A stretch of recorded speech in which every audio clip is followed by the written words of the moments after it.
we are with another in the series of videos for Gippsland Connected with a man who was Latrobe City Citizen of the Year in 2013. You may know the name Frank Bezzina. You probably most definitely know the name Coco the Clown. This is the same guy. Frank, welcome. Thank you, Greg. And for how many years were you Coco the Clown? 22 years. Yeah, 22 which is years. a long time. Yes, it was. Why did you do that? It all started off at a social club meeting at work after a picnic, and I said, don't bother getting that clown we had, I could have done a better job. And a fellow work colleague said, well, why don't you? Yeah. And I said, I will. And I did. So you came up with the makeup and the costume and all the props you used? It was almost exactly the same as that first day. Mum made the costume for me and off it went. Yeah. And then the kids asked me to do parties after that. So people who know Frank and people obviously know Coco, do many make that connection? Do they know that it's you? Not many, but some do by the voice, some do by the smile. Yeah. But of course, Coco's been retired now, hasn't he? A few years now. Yeah, I'm concentrating on other things now in the community, so yeah. But in your prime though as Coco, you were very busy just about every weekend. It really took up your life. Oh, it sure did. Weekends, I never got to see my family that much. I probably had between 5 and 10 gigs a weekend and a few during the week. A lot of public ones, but a lot of private ones as well? Yeah, a lot of charity ones, visiting at hospitals, special kids, elderly people. Yeah. Did a lot of that. And because you like doing that, you kind of have a heart for helping other people and particularly for children, which then led to your involvement with protective behaviours. Tell us about that. That's correct. I got invited to the Protective Behaviours Conference in Perth and went and entertained kids who had been sexually abused as part of that visit.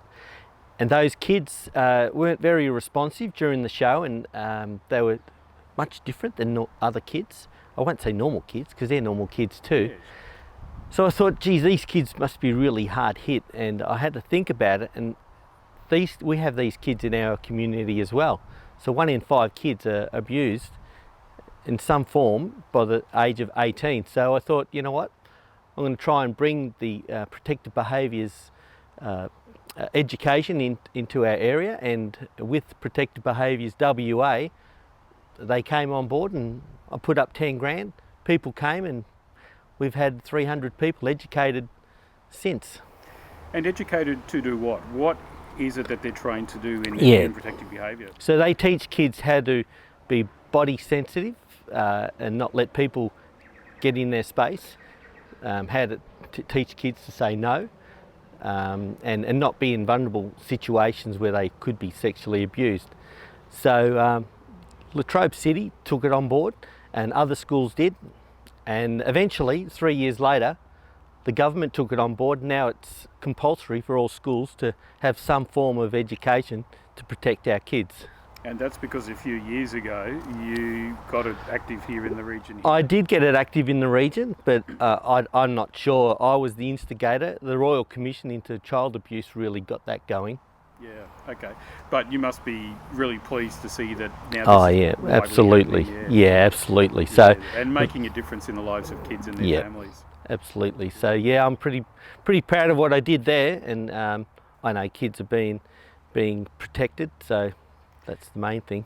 So those things behind you now, you're pretty active in a number of other ways, and we're sitting here, you're wearing your Traralgon Swimming Club shirt. I am. We have some members of the club here from the elite level. Which I'm pretty proud of. Yeah, so tell us about these kids. Who's watching us today? Well, we have the national squad, most of the national squad here. These kids train twice a day, every day except for Wednesdays and Sundays. They wake up at 4:45 in the morning and train till 7:30 every morning, go to school, come home, do some homework and go back training again from 5:30 till 8 o'clock every night. Wow. So, you know, I take my hat off to these guys. They're ambassadors of the community. Yep. They not only just train, but at Traralgon Swimming Club, we teach them other things like nutrition, hydration.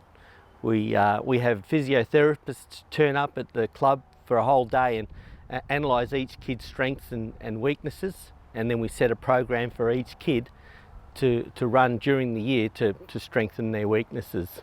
And you got involved in the club because your daughter Cadence is in the club? That's right. She's been in the club for over 10 years now. She started off as a 5-year-old.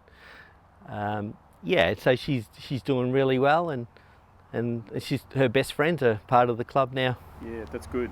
And do you have a particular involvement in the club yourself? I am part of the sponsorship team. Yep. Plus I organise camps to Thredbo, and we have envelope camps, and I organise whatever I can. Last year we organised a wonderful event, swimathon for 24 hours for 3 families that had sick dads, and we raised a lot of money for those dads, and you guys came on board. Yep. TRFM was fantastic to see your team there in their bathers, and that was quite funny. I'm not sure that was so good. No, yeah, I agree. It was very funny. Yeah, but that was a good day. It was a great day.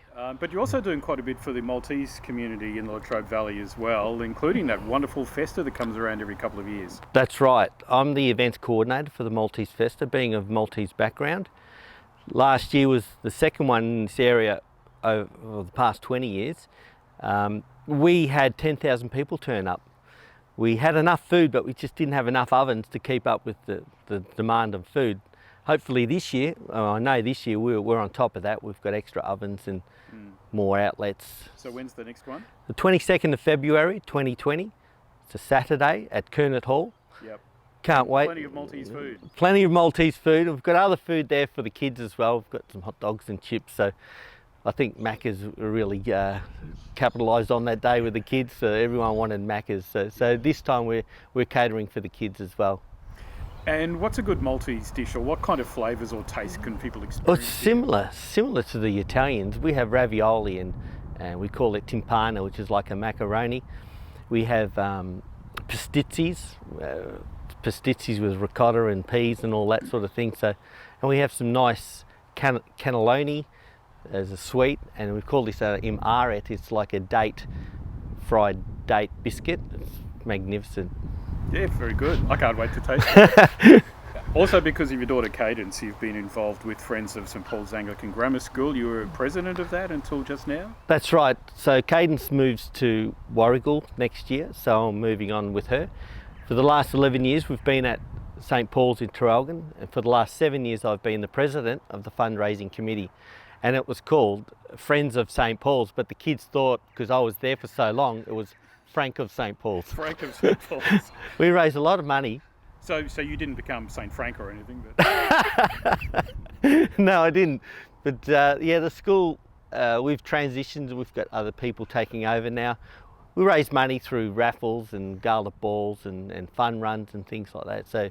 And a fishing spot. You got a fishing spot down behind the school. That's right. The school owns these wetlands down there.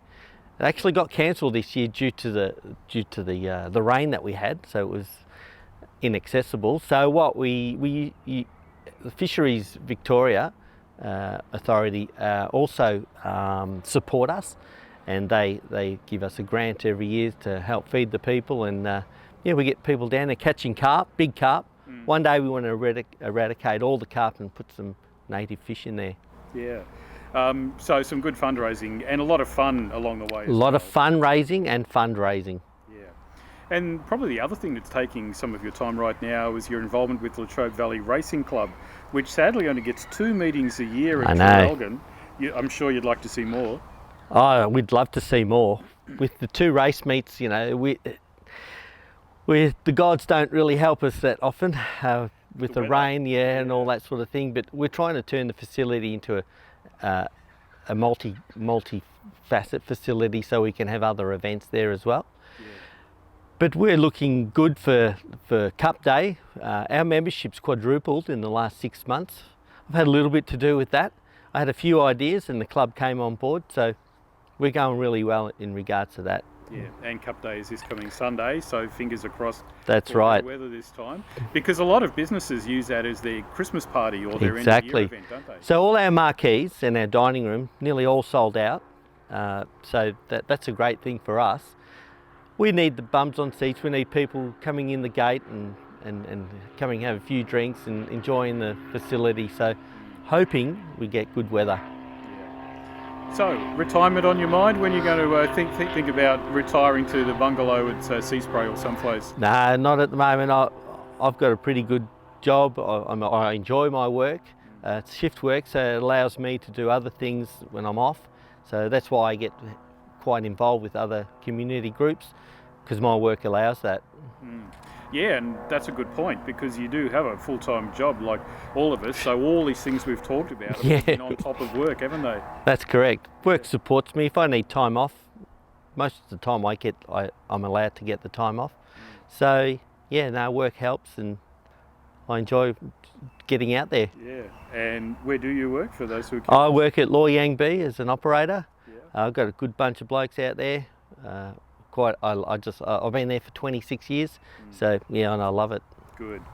Frank Bezzina, thank you very much. Thanks, Greg. Pleasure.